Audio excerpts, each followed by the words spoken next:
Bonjour à tous, ici Julien de WeShare Montréal. On continue notre série d'entrevues With the People avec Odile Tirard-Collet de La Remise. Bonjour Odile, ça va bien? Oui, bonjour Julien. Première question, est-ce que tu peux nous décrire en quelques mots La Remise? En fait, la remise, à la base, c'est une bibliothèque d'outils. Alors, c'est un endroit où les gens peuvent se procurer des outils sous forme de prêt. Aussi, à la remise, on a un autre volet qui est les ateliers. Fait que les gens peuvent venir travailler sur place. Il y a des ateliers de bois, un atelier de réparation de vélo, puis il y a aussi un atelier pour couture électronique, là, pour faire plus des petits travaux. Et finalement, il y a une autre partie qui s'est ajoutée. La remise se veut aussi un endroit pour faire des partages de connaissances. Alors, il y a des formations qui sont données par des bénévoles pour d'autres personnes, là, pour transmettre des connaissances.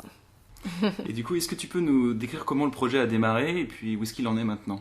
Oui, ben en fait, le projet a commencé, c'est une initiative d'un groupe citoyen Villeray en transition, qui est dans tout le concept de la transition, de faire un changement, de vivre en étant moins dépendant au pétrole, puis de lutter contre les changements climatiques. Alors, ce groupe-là citoyen se pose des questions sur comment on pourrait changer à l'échelle locale les façons de faire pour que ça soit plus écologique, plus soutenable.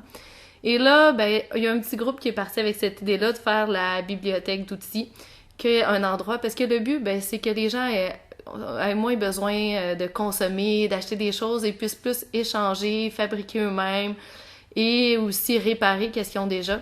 Fait que ça, c'était l'idée de base là, d'un petit groupe. Les premières rencontres là, ont eu lieu en 2013.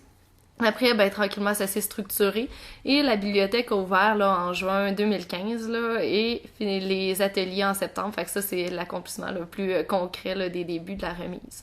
On est rendu, le projet, là, il a quand même progressé assez vite. Là. On est rendu à 600 membres. Puis il y a eu déjà là, plus de 300 prêts, puis 1000 outils là, qu'on a en inventaire. Fait que ça a été vraiment intéressant là, depuis l'ouverture. Là, ça a très bien progressé. Super, mais est-ce que tu peux nous en dire un petit peu plus sur les membres justement, qui y sont et puis est-ce que vous essayez de toucher des nouveaux publics? Oui, ben en fait, les membres, au début dans la campagne, on avait fait une campagne de sociofinancement. Alors là, c'était des gens qui étaient dans le milieu de l'environnement, qui trouvaient ça le projet intéressant, tout ça, ça s'est diffusé comme ça. Mais les membres actifs qui viennent à la remise, c'est surtout des gens du quartier. Le 2 tiers, c'est des gens de Villeray, les environs, mais aussi des gens un petit peu de partout là, qui sont intéressés par le concept. Et les publics qu'on aimerait ça aller chercher plus, ben c'est qu'il y ait plus de diversité intergénérationnelle, interculturelle, parce qu'on pense qu'il y a un très bon potentiel à la remise que ça devienne un endroit là, pour avoir des échanges comme ça. Fait que c'est sûr qu'on aimerait ça avoir une plus grande diversité là, dans nos membres. Là. Ok. Et par rapport à l'organisation un petit peu de la remise, est-ce que tu peux nous dire qui y travaille, comment ça s'organise et puis nous dire quelques mots aussi sur ces comités? Oui, ben en fait, la bibliothèque, la remise, c'est 100% des bénévoles pour l'instant. Ok. Ça a été parti aussi par un groupe qui était seulement des bénévoles. Comment ça fonctionne? Il y a un conseil d'administration qui lui est élu. C'est eux qui vont prendre les décisions plus par rapport au budget, les obligations légales, les questions qui sont plus complexes ou stratégiques. Ensuite, pour les affaires courantes, ça va être des comités qui sont formés aussi de bénévoles. Là, il va y avoir des comités qui vont s'occuper, par exemple, de faire l'horaire, d'autres comités qui vont s'occuper des finances, un comité qui va s'occuper, par exemple, de la gestion des outils ou des ateliers. Fait que ça va être des petits comités là, qui vont tout être séparés. Puis on va avoir des rencontres pour faire une cohérence entre ces comités-là. Puis finalement, ben il y en a qui sont bénévoles, qui sont plus là, bénévoles sur le terrain, comme quand la remise est ouverte, ben ça prend des gens pour accueillir. Quand il y a des ateliers sont ouverts, ça prend des bénévoles qui sont là pour aider les gens qui sont dans l'atelier. Fait que ça, c'est pas mal l'organisation actuellement. Il n'y a pas d'employés payés, mais il y a eu c'est dans les projets à venir là, qu'il devrait avoir une personne payée pour aider vraiment là, plus côté structure administrative là, de la remise. Ok. Et justement, quel est le modèle d'affaires derrière la remise?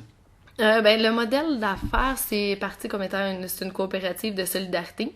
Fait que comme c'est une coopérative, tous les membres ont le droit de vote à l'Assemblée générale annuelle.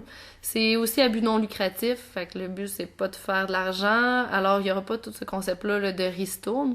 Le modèle économique, ben c'est ça. Ça se veut ancrer dans une économie de dons, parce que les gens qui sont là, ben c'est des bénévoles, fait que c'est des gens qui donnent du temps. Puis aussi, l'inventaire de la remise a été construit, là, tous les outils, toutes les choses qu'on a à la disposition des membres. La majorité, ça a été fait des dons, là, je pense à plus de 90-95%. Là. Est-ce que tu peux, si on prend un petit peu de recul, est-ce que tu peux nous décrire qu'est-ce que tu vois derrière l'économie collaborative? Ça, c'est une bonne question. Moi, je me vois pas comme une spécialiste là, de l'économie collaborative. L'idée ici avec la remise, c'est vraiment de produire des choses en commun puis de sortir du cadre de l'économie plus formelle. L'organisation est très horizontale. Les gens s'entraident. C'est beaucoup basé sur l'échange de connaissances et sur l'entraide. Et justement, il n'y a pas nécessairement de hiérarchie, tout ça. Je sais pas si ça répond bien à la question. Si, là, complètement. ouais. En fait, la remise, on est un peu à l'intersection entre l'économie sociale et l'économie collaborative. Du coup, est-ce que tu peux nous parler un peu des valeurs qu'il y a derrière le projet? Les grandes valeurs, là, il y a 3 mots-clés qui ont été choisis là, pour la remise, bricolage, partage et voisinage. Alors, c'est sûr que, si je reviens bricolage, c'est une remise pour que les gens puissent apprendre à faire leurs choses eux-mêmes. C'est aussi, de reprendre contrôle un petit peu, d'apprendre à faire soi-même. Partage, c'est sûr qu'on va partager les ressources pour répondre aux besoins des gens, puis aussi partager des connaissances. Fait que c'est quelque chose qui est important dans le projet. Voisinage, c'est de recréer des liens, retisser des liens communautaires. Fait que c'est une autre des valeurs qui est très importante là, à la remise. Puis c'est sûr que tout le projet s'ancre dans un mouvement aussi plus diminuer, comme je disais tantôt, là, le groupe Villeray en transition, diminuer la dépendance au pétrole, lutter contre les changements climatiques. Fait que c'est sûr qu'il y a toute cette idée-là aussi là, de diminuer l'empreinte écologique là, qui est très présente là, dans l'idée de la remise. Et dans cette lignée, un peu, est-ce que tu aurais des exemples d'autres initiatives à Montréal ou à Québec qui vont aussi dans cette direction?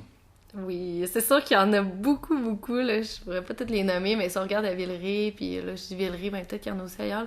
Mais les manches-trottoirs, je sais pas si vous connaissez, où ce qu'ils font, où ce qu'ils reprennent possession de l'espace public pour en faire un espace commun. Tous les groupes d'achat aussi pour la nourriture en vrac, biologique. Il y a les fermiers de famille, les quitteurs communautaux. C'est tous des projets qui vont dans la même vague, là, selon moi. Là. Exactement. Et pour les nouveaux projets qui vont se créer, est-ce que tu pourrais nous dire un peu quelques mots sur les principaux obstacles que vous avez rencontrés ou quels seraient un petit peu tes conseils à donner à ces nouvelles initiatives qui se développent? OK. Les obstacles rencontrés, c'est sûr que tantôt, on parlait que c'est super... En fait, c'est un obstacle, mais c'est en même temps une richesse du projet. Comme ça fonctionne avec tous des bénévoles, c'est sûr qu'il y en a qui ont plus de temps à donner, moins de temps à donner. Fait qu'il faut aller avec les aléas de la vie, puis puis aussi, il faut être sûr avec ça, tu sais, comme il y a beaucoup de personnes qui s'impliquent, que les informations soient bien communiquées entre les membres, que tout le monde soit au courant quand il y a des changements. Fait que ça, c'est un des défis. Mais ça a le côté positif, tu sais, tout le monde peut sentir qu'ils font partie de la remise, peuvent contribuer puis faire avancer le projet. Fait que ça, en même temps, c'est très motivant, puis ça permet de faire plein de rencontres là, et d'échanges. Des conseils plus spécifiques à donner, je pense que surtout pour le départ de ça, c'est de bien s'entourer. Au début, le petit groupe là, qui a parti le projet, ils sont allés voir des professionnels pour savoir comment monter une coopérative, tout l'aspect légal. Aussi de s'entourer de gens qui sont motivés, qui veulent donner du temps dans le projet. Fait que ça, c'est important. Faut développer aussi une bonne culture de travail d'équipe, parce que c'est sûr que si les échanges se font pas bien, si tout le monde se sent pas impliqué dans le projet, ça devient plus difficile. Puis comme ça se veut, une coopérative qui appartient à chacun, il faut que tout le monde sente qu'ils ont leur place dans le projet. Puis peut-être dernière chose, c'est bien planifier l'action. Puis avec ça, c'est sûr que de s'inspirer de projets similaires qui ont fonctionné, ça c'est super intéressant là. Par exemple, il y a des membres fondateurs qui sont allés visiter la bibliothèque d'outils qui était déjà créée à Toronto. Fait que ça a permis d'avoir des idées comment ça peut fonctionner. Il y en a qui ont été voir différentes campagnes de sociofinancement qui ont bien fonctionné, comment ils avaient fait, comment ils s'étaient organisés. Fait que je pense que ça aussi, là, ça peut être une super bonne piste là, d'aller vers d'autres projets similaires qui ont bien marché pour pouvoir tirer profit de leurs bons coups, puis aussi ne pas répéter des fois les mêmes erreurs. Là. C'est parfait cool. Comme ça. Je te remercie beaucoup.